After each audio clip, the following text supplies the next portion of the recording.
চতুর্থ প্রজন্মের বীমা প্রতিষ্ঠান সোনালী লাইফ ইন্স্যুরেন্সের মালিকানা পরিবর্তনের পায়তারা চলছে।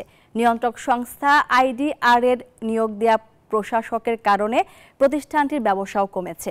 বুধবার সোনালী লাইফের কর্মকর্তা-কর্মচারীরা সংবাদ সম্মেলনে এসব অভিযোগ করেন। জানান, প্রতিষ্ঠার পর থেকে এই প্রথম বীমা দাবির 7 দিন পেরিয়ে গেলেও তা পূরণ করতে পারছে না সোনালী লাইফ। গেল 18 এপ্রিল সোনালী লাইফ ইন্স্যুরেন্সের পর্ষদ স্থগিত করে প্রশাসক নিয়োগ দেয় বীমা উন্নয়ন ও নিয়ন্ত্রণ কর্তৃপক্ষ IDR এ। তবে দায়িত্ব নেয়ার পর প্রশাসকের বিরুদ্ধেই উঠে নানা অনিয়মের অভিযোগ। প্রতিবাদে লাগাতার কর্মবিরতিতে সোনালী লাইফের কর্মীরা।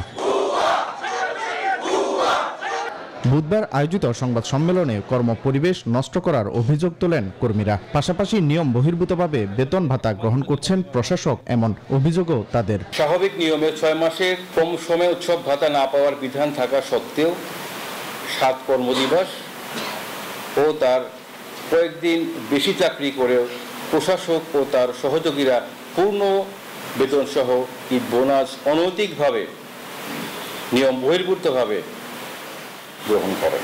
কর্মকর্তা কর্মচারীদের দাবি, অভিজ্ঞতা শূন্য প্রশাসক সাবেক এই সেনা কর্মকর্তাকে সরিয়ে একজন অভিজ্ঞ ব্যক্তিকে নিয়োগ দেয়ার।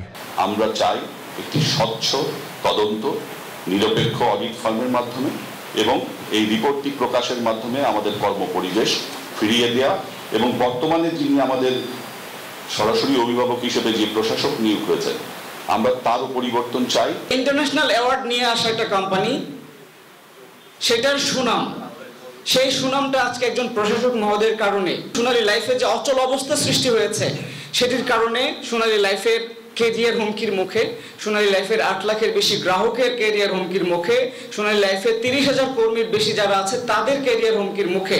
দাবি আদায় না হওয়া পর্যন্ত লাগাতার কর্মবিরতির ঘোষণা দেন কর্মীরা। যদিও এর আগে তার বিরুদ্ধে আনা সমস্ত অভিযোগ মিথ্যা বলে দাবি করেছেন প্রশাসক অবসরপ্রাপ্ত ব্রিগেডিয়ার জেনারেল SM ফেরদৌস।